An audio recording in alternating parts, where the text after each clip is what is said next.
Sir, ఇటీవల pan India mega hit అందుకున్న Pushpa 2 hero Allu Arjun arrest అయ్యారు. ఈ రోజు ఆ అరెస్ట్ వెనక ఎవరైనా ఉన్నారా?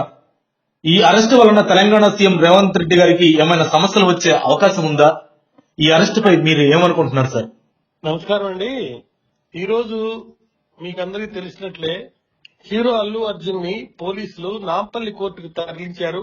చిక్కడపల్లి పోలీస్ నుంచి ఉస్మానియా ఆసుపత్రికి తీసుకెళ్లి వైద్య పరీక్షల అనంతరము మరి కోర్టులో హాజరుపరచగా ఆయనకి 15 రోజులు రిమాండ్ ఇవ్వడం జరిగింది. రిమాండ్ ఇస్తారా లేదా అనేది చాలా ముఖ్యంగా అందరూ ఆలోచించిన విషయం. కానీ కోర్టు ప్రొసీజర్ ప్రకారం 15 రోజులు రిమాండ్ ఇవ్వడం జరిగింది. ఈయనపై బన్నీ గారిపై 105 BNS 118 సెక్షన్ కింద కేసు నమోదు చేశారు. 5 నుంచి 10 ఏళ్ల పాటు జైలు శిక్ష పడే అవకాశం ఉంది సెక్షన్ 105 కింద. BNS 1181 కింద 7 ఏళ్ల నుంచి 10 ఏళ్లు శిక్ష పడనుంది కాగా తొక్కిసలాట ఘటనకు సంబంధించి ఇప్పటికే సంజయ్ థియేటర్ యాజమాన్యంపై కేసు నమోదు చేశారండి. ఈ 11వ ముద్దాయి సుమారు 5 మందినో 6 మందినో అరెస్ట్ చేయడం కూడా జరిగింది. సో అసలు జరిగింది ఏంటంటే పుష్ప 2 ప్రీమియర్ షో సందర్భంగా జరిగిన తొక్కిసలాటలో ఒక మహిళ మృతి చెందింది. ఒరిజినల్ గా ఇన్ని విచారణ కోసం అదుపులోకి తీసుకున్నారు. అయితే విచారణ తీసుకొని వెళ్లేక ముందే ఇక్కడ ప్రొసీజర్ సరిగ్గా లేదు, నన్ను బట్టలు మార్చుకోవడానికి కూడా అవకాశం ఇవ్వలేదు, పైపెచ్చు ఇంట్లో బెడ్రూమ్ లోకి వచ్చి అరెస్ట్ చేశారని అల్లు అర్జున్ గారు చెప్పిన ఒక వీడియోలో మనం విన్నాం. హైకోర్టులో దీన్ని క్వాషింగ్ నిమిత్తం హైకోర్టులో క్వాష్ చేయడానికి మరి అప్లికేషన్ ఫైల్ చేశారు. అయితే హైకోర్టులో మటుకు బెయిల్ అడగలేదు, ఎందుకంటే అప్పటికి రిమాండ్ కాలేదు. ఈయన రిమాండ్ కానప్పుడు బెయిల్ అడిగే అవకాశం లేదు కాబట్టి అక్కడ బెయిల్ అడగలేదు. ప్రస్తుతం ఇప్పుడు హైకోర్టులో వీళ్ళు ఇంకా రిమాండ్ చేయలేదు అని చెప్తూ వచ్చారు. కానీ ఇప్పుడు అక్కడ రిమాండ్ అయిపోయింది. రిమాండ్ అయిపోయింది కాబట్టి ఇక్కడ ఇంకా మళ్ళీ ఇప్పుడు కింద కోర్టులో అంటే రిమాండ్ విషయాన్ని హైకోర్టులో చెప్పి హైకోర్టులో క్వాషింగ్ పిటిషన్ లో వాళ్ళు బెయిల్ అడిగేదానికి అవకాశం ఉంది. కానీ సుప్రీంకోర్టు ఇంతకుముందు ఇచ్చిన తీర్పుల్లో క్వాషింగ్ పిటిషన్స్ లో బెయిల్ ఇవ్వద్దు, రెగ్యులర్ గా ఏ కోర్టు అయితే బెయిల్ అధికారం కలిగి ఉందో ఆ కోర్టులోనే బెయిల్ అప్లికేషన్ అనేది మూవ్ చేసుకుని అక్కడ తీసుకోండి, క్వాషింగ్ పిటిషన్స్ లో బెయిల్ ఇవ్వద్దని చెప్పారు. కాబట్టి హైకోర్టులో వీరికి బెయిల్ ఇచ్చే అవకాశం లేదు. హైకోర్టులో లేదు కాబట్టి ఇప్పుడు ఇంకా ఇప్పటికిప్పుడు ఈ రోజు బెయిల్ అప్లికేషన్ ఈ రిమాండ్ మీద బేస్ చేసుకుని 10 ఏళ్ల శిక్ష కలిగిన దీంట్లో కింద కోర్టులో నాంపల్లి కోర్టులన్నా బెయిల్ వేయాలి, లేదంటే జిల్లా కోర్టు కన్నా వెళ్ళాలి, లేదా హైకోర్టుకి సపరేట్ గా బెయిల్ మూవ్ చేయాలి. సార్, ఇక్కడ స్టేషన్ బెయిల్ ఇచ్చే అవకాశం ఉందంటారా సార్? స్టేషన్ బెయిల్ అనేది ఎప్పుడో వెళ్ళిపోయిందండి. స్టేషన్ నుంచి తరలించి ఆయన్ని నాంపల్లి కోర్టులో హాజరుపరిచి అక్కడ రిమాండ్ ఇచ్చేశారు. Okay sir. 15 రోజులు జైలుకి కూడా పంపించేశారు, తీసుకుని వెళ్ళిపోతున్నారు జైలుకి. ఇక్కడ హైకోర్టు నుంచి బెయిల్ గానీ జిల్లా కోర్టు నుంచి బెయిల్ గానీ ఏ కోర్టు అయితే రిమాండ్ ఇచ్చిందో బెయిల్ ఆ రిమాండ్ ఇచ్చిన కోర్టు గానీ బెయిల్ ఇస్తే తప్ప ఆయన బయటకు వచ్చే అవకాశం లేదు.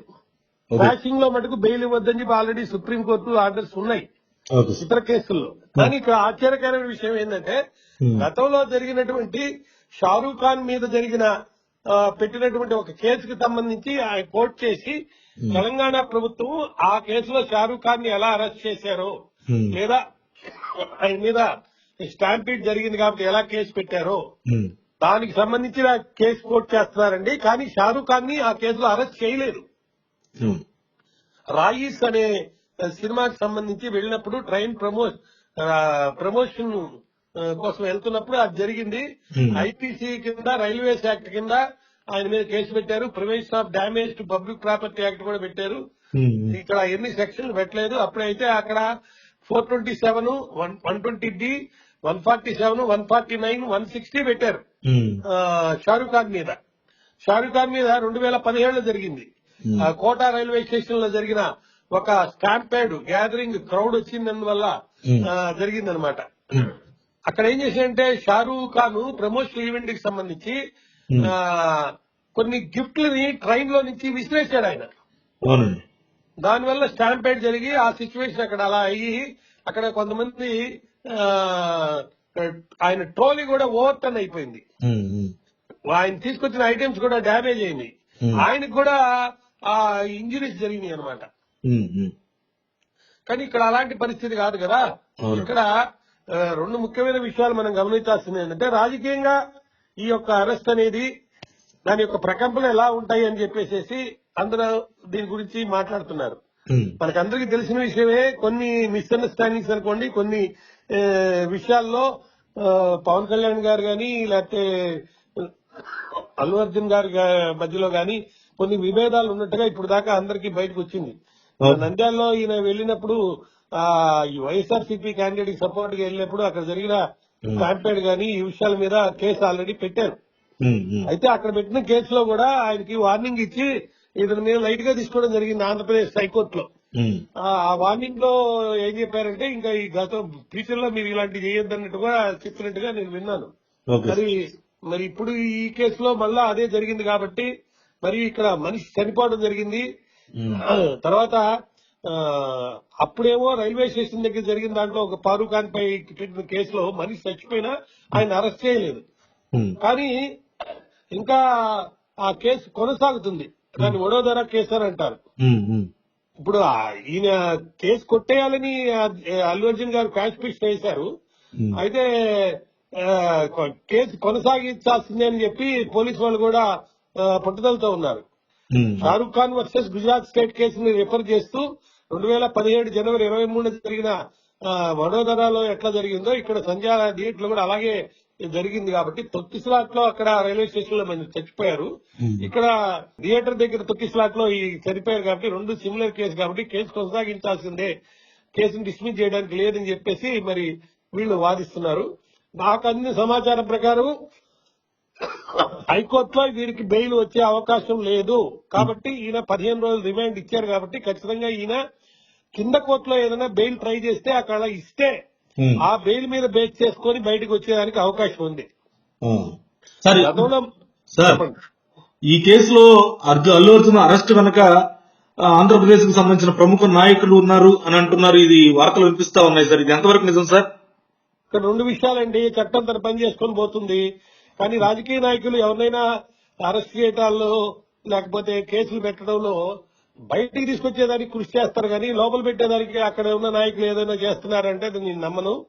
కానీ వాళ్ళ యొక్క సహాయ సహకారాలు లేవు కాబట్టి జైలా బెయిలా అనేది లేకుండా పుష్పకి జైలే అని చెప్పి బయటకు వచ్చిన వార్తలు వస్తున్నాయి.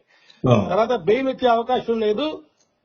ఈ మనస్పర్ధల కారణాల వల్ల లేకపోతే ఈయన అంతకుముందు గతంలో వైసీఐఎస్సీపీకి సపోర్ట్ చేశారు కాబట్టి అటు తెలుగుదేశం గాని ఇటు పవన్ కళ్యాణ్ పార్టీ గాని ఈయనకి సపోర్ట్ చేసే అవకాశం లేదు పార్టీ పరంగా.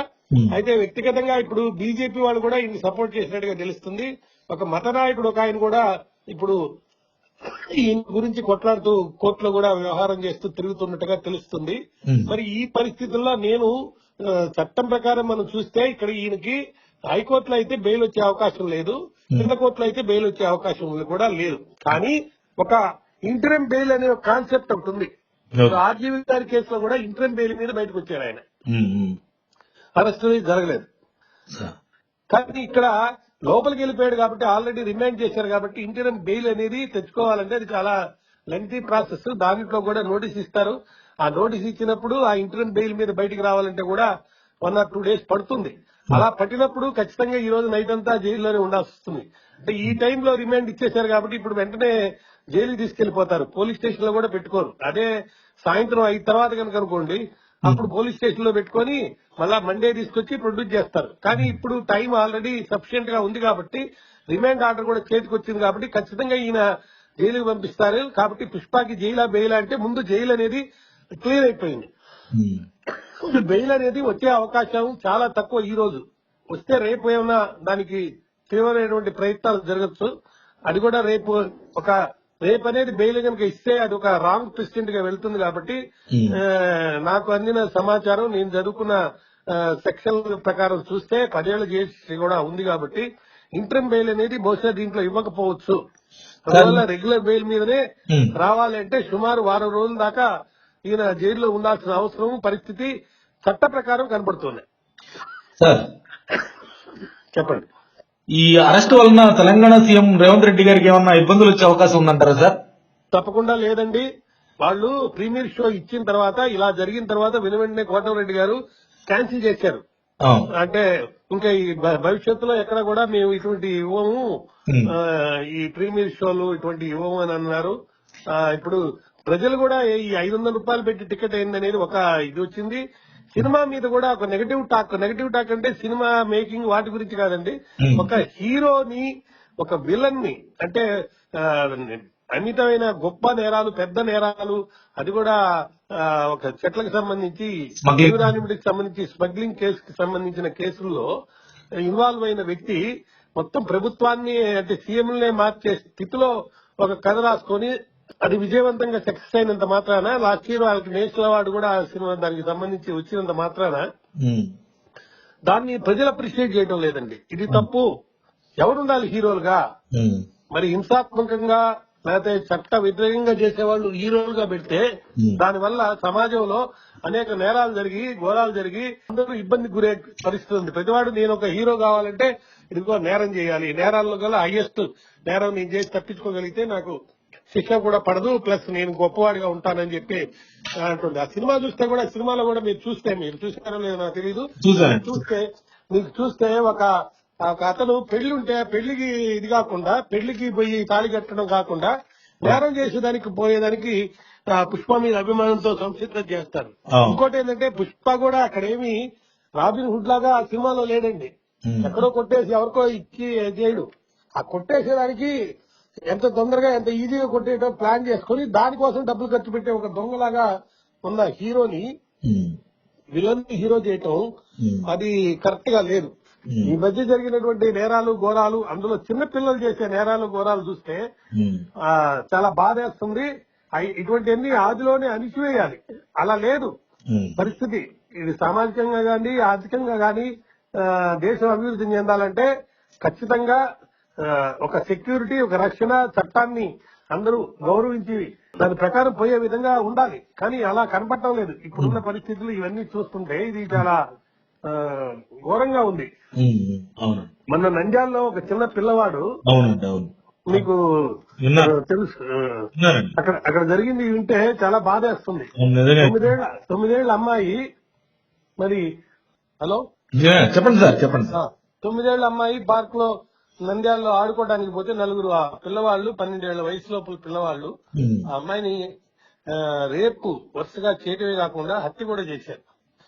ఎలా చేశారు ఏంటంటే, మేము ఓటీటీలో, ప్లాట్ఫామ్స్ లో, లేకపోతే ఇంటర్నెట్ లో చూసి ఎన్ని తెలుసుకుని ఇలాంటి నేరాలు చేశారని చెప్పారు. దానికి తల్లిదండ్రులు కూడా మద్దతు చేశారు ఆ పిల్లల్ని కాపాడటం కోసం. అంతేకాదండి, ఇంకా కొన్ని విషయాలు చెప్పాలంటే చాలా దిక్కుగా పాఠశాలలో అధ్యాపకులకి పిల్లలకి మధ్య డిసిప్లిన్ విషయంలో గానీ, క్రమశిక్షణ లోనే కాకుండా రోజు రెగ్యులర్ గా కోర్టుకు, స్కూల్ కి రానన్న పిల్లల్ని మీద క్రమశిక్షణ మీద చేసుకుంటే దాని మీద కూడా తీవ్రంగా స్పందించి అధ్యాపకులను కొట్టడం జరిగింది. అంతేకాకుండా ఆంధ్రప్రదేశ్ లో మరో చోట ఒక పర్టికులర్ స్కూల్లో పిల్లవాడు చేసుకుంటే ఆ అధ్యాపకుడు లేకపోతే ఆ టీచరు ఆత్మహత్య చేసుకుని చచ్చిపోయాడు. వీటన్నిటికి కారణాలేంటి? బూతు సాహిత్యాన్ని, లేకపోతే నేర సాహిత్యాన్ని, నేరాలని ఘోరంగా ఇలా చేసి చూపించినందువల్ల దానివల్ల జరుగుతుంది. అంతేకాకుండా సెలబ్రిటీస్ అందరూ కూడా, సెలబ్రిటీస్ తప్పకుండా వాళ్ళు చేయాల్సిన బాధ్యత ఏంటంటే ప్రజలకి ఇన్కన్వీనియన్స్ ఉండే పనులు చేయకూడదు. వాళ్ళ వ్యక్తిగత జీవితాల్లో కూడా గొప్పగా, మంచిగా, ప్రేమతో, అనురాగంతో ఉండే విధంగా ఒక మోడల్స్ లాగా వాళ్ళు ఉండాలి. ఒక నేరం జరిగి ఇన్ని రోజులైతే ఈ నేరం జరిగిన తర్వాత కొంత డబ్బుని ఆఫర్ చేసి తప్పించుకున్నారు కానీ ఆ వెళ్లి పరామర్శించడం అనేది జరగలేదు. అది కూడా చాలా సీరియస్ విషయం. తర్వాత 2:50 గాంధీ ఆసుపత్రిలో ట్రీట్మెంట్ లేదా పరీక్షలు చేసి 3 గంటలకి ఆయన అన్ని కరెక్ట్ గా ఉన్న తర్వాత అక్కడి నుంచి కోర్టుకు తీసుకొచ్చి కోర్టులో హాజరుపరిచిన తర్వాత 4 గంటల చిల్లరకి ఆయన్ని రిమైండ్ చేసేశారు. అయితే ఇక్కడ జరిగింది ఏంటంటే 9th additional chief magistrate remind చేసినా కూడా అక్కడ, అంటే హైకోర్టులో వాళ్ళ లాయర్ ఇంకా మమ్మల్ని రిమైండ్ చేయలేదు అని చెప్పి అక్కడ ఆర్గ్యూ చేస్తున్నట్టుగా తెలుస్తుంది. మరి గవర్నమెంట్ తరపున జీపీ గారు కోర్టులో హైకోర్టులో మరి రిమాండ్ ఇవ్వడమే కాదు, ఆయన మీద పెట్టిన కేసులన్నీ కూడా చాలా సీరియస్ కేసెస్ అని చెప్పారు. 12-15 నిమిషాలకే అరెస్ట్ అయిపోయాడు. జూబ్లీ శ్రీనివాస్ నుంచి తీసుకొచ్చేసాము, కోర్టులో ప్రొడ్యూస్ చేశాము, రిమాండ్ కూడా ఇచ్చేశారని చెప్పినందువల్ల బెయిల్ గానీ లేదా క్యాష్ గానీ మరి తీసుకునే అవకాశం లేదు. ఏమండి, లంచ్ మోషన్ పిటిషన్ కూడా తీసుకోమని అడిగారు. ఏం అడిగినా గానీ తీసుకునే అవకాశం లేదు. ఎందుకంటే నేను చెప్పాను కదా, సుప్రీంకోర్టు మరో కేసులో ఏదైతే క్వాష్ పిటిషన్ వేస్తారో, లంచ్ మోషన్ లో మీరు క్వాష్ పిటిషన్ తీసుకున్నా వాటిలో మీరు బెయిల్ ఇవ్వద్దు అని చెప్పడం, ఆ తీర్పు అనేది ఇవ్వడం జరిగింది. ఆల్రెడీ ప్రీమియర్ షో గారి ముందుగానే మేము చెప్పేశాము, ఇది ప్రీమియర్ షో అని ప్రజలకు తెలుసు, వాళ్ళు ఎందుకు వచ్చారన్నట్టుగా లాయర్ వాదిస్తుంటే కోర్టు ఒప్పుకోలేదు. మీరు బందోబస్తు తీసుకున్నంత మాత్రాన, లేఖ రాసని బందోబస్తు కావాలని చెప్పినంత మాత్రాన మీరు అక్కడికి వెళ్లిపోయి ఇట్లాంటి భయానక వాతావరణం సృష్టించి అక్కడ తోచులాట్లో మనిషి చచ్చిపోయే పరిస్థితి మీరు తీసుకొచ్చారు కాబట్టి మీరు బాధ్యులే దీనికి అని చెప్పేసి చెప్పారు. అయితే వీళ్ళు అనేది ఏంటంటే, మేము ఆల్రెడీ లెటర్ పెట్టాము బందోబస్తు ఇవ్వమని, ఇదిగోండి పోలీసుకి ఇచ్చిన లెటర్ కాపీ అని చెప్పి ఆ కాపీ చూపించారు కోర్టుకి. అంత మాత్రాన ఆ కాపీ చూపించినంత మాత్రాన బందోబస్తు మీరు ఇచ్చినంత మాత్రాన రిక్వెస్ట్ బందోబస్తు లేకుండా మీరు ఎలా వెళ్లారు? అయితే అక్కడ ఉన్న బందోబస్తు సరిపోయిందా లేదా అని మీరు అసెస్ చేసుకోవాలి. గతంలో నంద్యాలలో కూడా మీరు వెళ్ళినప్పుడు ఇలాగే జరిగింది కదా అని చెప్పి వీటి మీద కూడా ఒక ఎంక్వైరీ అనేది జరుగుతూ ఉంది. సో నేను ఇందాక చెప్పిన విధంగా ఇంటర్మ్ బెయిల్ వస్తే తప్ప బయటకు వచ్చే అవకాశం లేదు. ఇంటర్మ్ బెయిల్ రావడానికి కూడా కొంత టైం పడుతుంది. కాబట్టి ఈ రోజు రాత్రికి ఆయన జైల్లోనే గడపాల్సినటువంటి పరిస్థితి, ఆవశ్యకత, అవసరం ఉంది. Farooq Khan versus Gujarat state case ఏదైతే రెఫర్ చేశారో దాంట్లో ఫారూక్ ఖాన్ ని అరెస్ట్ చేయలేదు. కానీ అప్పుడు పరిస్థితి వేరు, ఇప్పుడు పరిస్థితి వేరు. చట్టాల్లో మార్పులు వచ్చినాయి. ఇది చేయలేదు. చాలా తెలంగాణ గవర్నమెంట్ ఇది సీరియస్ గా తీసుకొని దీన్ని ఇటువంటి ఇంకా జరగకుండా, రిపీట్ జరగకుండా, మనుషుల ప్రాణం చాలా ఇంపార్టెంట్ కదండి, అందువల్ల ఉండాలని చెప్పి సీరియస్ గానే ఇచ్చేశారు. కాబట్టి దీనివల్ల తెలంగాణ ప్రభుత్వానికి గాని, రేవంత్ రెడ్డికి గాని ప్రజల్లో ఇంకా మంచి పేరే వస్తుంది కానీ చెడ్డ పేరు రాదని చెప్పి నేను అనుకుంటున్నానండి.